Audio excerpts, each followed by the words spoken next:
cikin birnin Bagaja akwai wata hanya guda ɗaya da za ka bi kafin ka samu amsa. Dole ka fuskanci jarrabawar, kuma jarrabawar farko ita ce wutar tambaya. Sunana Habibu Abdullahi Hassan. A yau za mu ci gaba da karanta muku littafin Ruwan Bagaja episode 2. Ku biyo ni. Bayan saurayin nan ya ci gaba da tafiyarsa, sai wani dattijo ya tsare sa.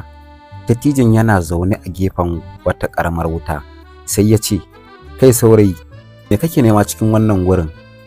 Sai matashin ya ce, "Ruwan Bagaja nake nema."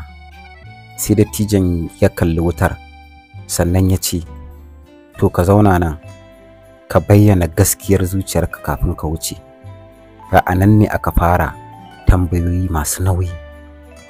Yanzu ga kadakata, kai mai sauraro na.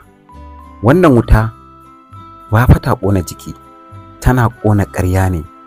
Shi dattijan nan yana gwada zuciyar saurayin ne, shin gaskiya ce yake bi ko dai wata buƙatarsa ce ta duniya.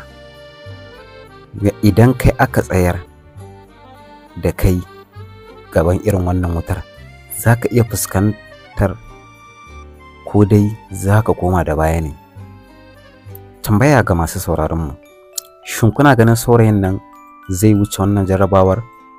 Kuma menene za ka yi idan aka tambaye ka gaskiyar dalilin neman abu? Za ka iya faɗin gaskiya? Ku rubuta mana a comment section, kuma ku jira, domin a gaba akwai da gidan sarki, kuma fa ba kowa ne ke wucewa ba. Naku har kullum Habibu Abdullahi Hassan.